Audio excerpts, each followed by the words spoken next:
সম্প্রতি ওয়াকারুজ্জামানকে সেনাপ্রধান হিসাবে কিছু নসিহত করেছেন ডক্টর মোহাম্মদ ইউনূস। এই নসিহতের পিছনে কিছু ইঙ্গিত রয়েছে, ইশারা রয়েছে। এটা দারুণ একটা বিষয়।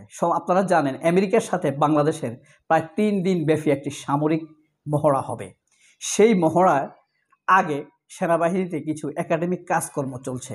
সেই কাজ উপলক্ষে প্রধান উপদেষ্টা অর্থাৎ সশস্ত্র বাহিনীর সশস্ত্র মন্ত্রী হিসাবে, প্রতিরক্ষা মন্ত্রী হিসাবে ডক্টর মোহাম্মদ ইউনূস সেনা সদরে গিয়েছিলেন। সেখানে কমেন্টারিতে সিগনেচার করেছেন, মন্তব্য লিখেছেন। সেখানেই ওয়াকারুজ্জামানের উদ্দেশ্যে কিছু ইঙ্গিতপূর্ণ কথা বলেছেন। তার সাথে আরও ঘটে যাওয়া কিছু ঘটনা আপনাদেরকে শোনাই। যেমন কাদের এবং আমর, ওবায়দুল কাদের এবং আমির হোসেন আমর, শেখ হাসিনার ফুফাতো ভাই বা খালাতো ভাই, সন্ত্রাস আমির হোসেন আমর তদন্ত দ্রুত শেষ করার জন্য আদালত নির্দেশনা দিয়েছে পুলিশ বিভাগকে। হাসিনা মানব জাতির কলঙ্ক। 3টি অবৈধ ইলেকশন, হাজার হাজার মানুষকে হত্যা, শত শত মানুষকে গুম করা, হাজার হাজার নারীকে ধর্ষণ করা, লক্ষ কোটি টাকা বিদেশে পাচার করার যে একটা নোংরা নেত্রী হয়, এই নেত্রী আর এত নোংরা কোনো দেশে আর নাই, কোনো দেশে যেন আর না হয়। এ কথাটি কে বলেছেন জানেন? ব্যারিস্টার ফুয়াদ। বাংলাদেশে 3টি সামরিক মহড়া চালাবে বাংলাদেশের সাথে আমেরিকা। এই উপলক্ষেই ইউনূস নির্দেশনাগুলো দিয়েছেন। 21শে জুলাই, আজকে 21শে জুলাই না, এই 21শে জুলাই সারা বাংলাদেশের মাদ্রাসার ছাত্ররা পথে নেমে গিয়েছিল হাসিনার পতনের জন্য। এটি হাসিনার বিদায়কে ত্বরান্বিত করেছিল, শক্তি দিয়েছিল। জামায়াত ইসলামের অফিসিয়াল ওয়েবসাইটে এবং প্রেস ব্রিফিংয়ের মাধ্যমে উভয়ভাবে জানানো হয়েছে জামায়াতের আমির ডাক্তার শফিকুর রহমান সুস্থ আছেন, ভালো আছেন, এবং তার পরীক্ষা নিরীক্ষাতেও নেগেটিভ কিছু পড়ে নাই। আল্লাহ তাকে ভালো রাখুক, তাদের সাথে আমাদের মতো অসহায় নিরীহ মানুষদেরকেও ভালো রাখুক। ধর্ম উপদেষ্টা এই জামায়াতের আমিরকে বাসায় দেখতে গিয়েছেন, ডক্টর ইউনূস ফোন দিয়েছেন। শফিকুল আলম প্রধান উপদেষ্টার প্রেস সেক্রেটারি, তিনি জামায়াতের আমিরকে দেখতে গিয়েছেন। অনেক সেনাপ্রধান ফোন করেছেন। তবে সেনাপ্রধান ফোন করছে এটা আমার ভালো চোখে দেখি নাই।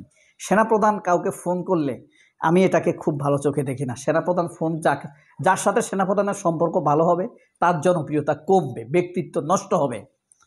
সুতরাং এটাকে সেনাপ্রধান যে ডক্টর শফিকুর রহমানকে ফোন করেছে এটা আমি খুব বড়ভাবে দেখি না। এই যে দেখেন,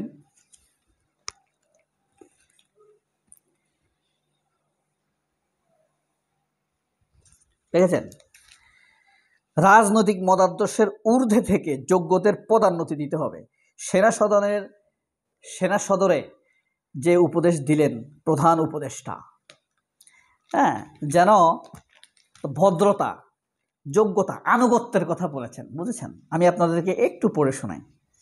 পদোন্নতির জন্য অফিসারদের পেশাগত দক্ষতা, নেতৃত্ব গুণাবলী, শৃঙ্খলা, সততা এবং আনুগত্যের প্রতি গুরুত্ব দিতে হবে। সেনাপ্রধান ওয়াকারুজ্জামান কিন্তু আনুগত্য নেই বললেই চলে ডক্টর ইউনূসের প্রতি। এই কারণে সারা বাংলাদেশের সাধারণ জনতা এবং সংঘবদ্ধ জনতা এই ওয়াকারুজ্জামানের উপরে ক্ষুব্ধ, বীতশ্রদ্ধ এবং তিনি নিন্দার প্রতীকে পরিণত হয়েছেন। আমরা তাকে বিশ্বাস করি না, বলছি না, বারবার বলি।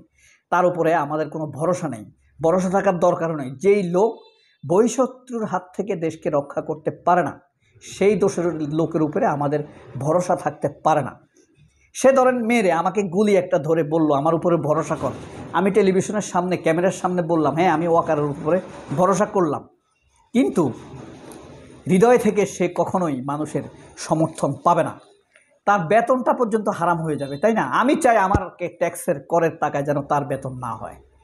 এত অবিশ্বস্ত লোককে সে তো সেনাপ্রধান হইল শেখ হাসিনা, সে আমাদের সেনাপ্রধান না। তার ক্ষমা চাওয়া উচিত, তার লজ্জিত হওয়া উচিত যে তাকে নিয়োগ দিয়েছে শেখ হাসিনা। সে আপনার আনুগত্য করেছে তারেক সিদ্দিকীর, শেখ হাসিনার তালতো ভাই, যে সামরিক উপদেষ্টা ছিল। তারেক সিদ্দিকীকে ওয়াকারুজ্জামান মেনে নিতে পেরেছে উপদেষ্টা হিসেবে, কিন্তু ডক্টর খলিলুর রহমানকে মেনে নিতে পারেনি। বুঝতে পারছেন ঘটনা? তারেক সিদ্দিকীকে সে মানছে, খলিলুর রহমানকে সে মানেনি। খলিলুর রহমান একজন হাই লেভেলের ডিপ্লোম্যাট না, সমর বিশেষজ্ঞ না।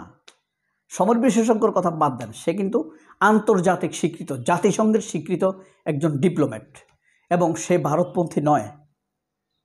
এই কারণে সে মানছে না। এখন আমার কথা হলো, সে ডক্টর খলিলকে মানতে রাজি নয়। ডক্টর খলিলকে নিয়োগ দেওয়ার পরে সে উদ্ধতপূর্ণভাবে বলে যে সার্বভৌমের ক্ষেত্রে কোনো ছাড় নয়, অর্থাৎ ডক্টর খলিলকে সে মেনে নিতে পারছে না। ওই অপরাধী তানভীর সিদ্দিকীকে তারেক সিদ্দিকীকে ঠিকই মেনে নিছে যে তারেক সিদ্দিকী দুর্নীতি, টাকা পাচার, নারীবাজি সব কিছুতে পারদর্শী। তাকে স্যার বলতো, তার সামনে বসে থাকতো, সে আসলে দাঁড়িয়ে যেত। কিন্তু ওয়াকার ডক্টর খলিলকে মানতে রাজি নয়। ওয়াকারের নৈতিকতার ব্যবধান আপনি এখানেই বুঝতে পারবেন। সমস্যা কোথায় আপনার? আপনি অপরাধী, কারণ আপনার মেনে নেওয়া, আপনার আনুগত্যে সমস্যা আছে, আপনার নৈতিকতায়ও সমস্যা আছে। আনুগত্য সমস্যা আছে 1 নম্বর, আপনি ডক্টর ইউনূসকে মেনে নিতে পারেন না, তার নির্দেশনা মানেন না, তাকে সঠিক তথ্য দিয়ে সহযোগিতা করছেন না। এক। দ্বিতীয়ত হলো এই নৈতিকতার সমস্যা। সে তানভীর সিদ্দিকীর মতো একটা বাটপারকে, তারেক সিদ্দিকীর মতো একটা বাটপারকে মেনে নিছে। ওই যে টিউলিপের খালু, ববির বাপ, মেনে নিছে, একটা বাটপারকে মেনে নিছে, জবরদখলকারী, কিন্তু সে ডক্টর খলিলকে মেনে নিচ্ছে না। এখানে হলো তার নৈতিকতার ব্যাপারে প্রমাণ পাওয়া যায় যে এই ওয়াকারুজ্জামানের পিতামাতা তাকে নৈতিকতা শিক্ষা দেয়নি, অথবা একটু একটু যদি দিয়েও থাকে, হাসিনার প্রভাবে, টাকা পয়সা, লোভ, ক্ষমতার প্রভাবে সেটা তার নষ্ট হয়ে গিয়েছে। তাহলে একজন অনৈতিক লোকের জন্য আপনার কি শ্রদ্ধা আসবে? আপনার যদি সুবিধা নিতে চান তার কাছ থেকে, মঞ্জুরুল আলম পান্নার মতো, খালেদ মহিউদ্দিনদের মতো, নিকোলদের মতো, বা মাসুদ কামালের মতো, তাহলে আপনি তার প্রশংসা করবেন, তাকে সাপোর্ট দেবেন। যেই লোক তারেক সিদ্দিকীকে মেনে নেয় আপনার, সে ডক্টর খলিলকে মানে না, ডক্টর ইউনূসের আনুগত্য করে না, তার কাছে তাকে আপনার নৈতিকতার ব্যাপারে কি সাপোর্ট দিবেন? সে কি দেশপ্রেমিক হতে পারে? এই কথাটি ডক্টর মোহাম্মদ ইউনূস তাকে স্মরণ করিয়ে দিয়েছেন বারবার, যে নৈতিকতা এবং আনুগত্য।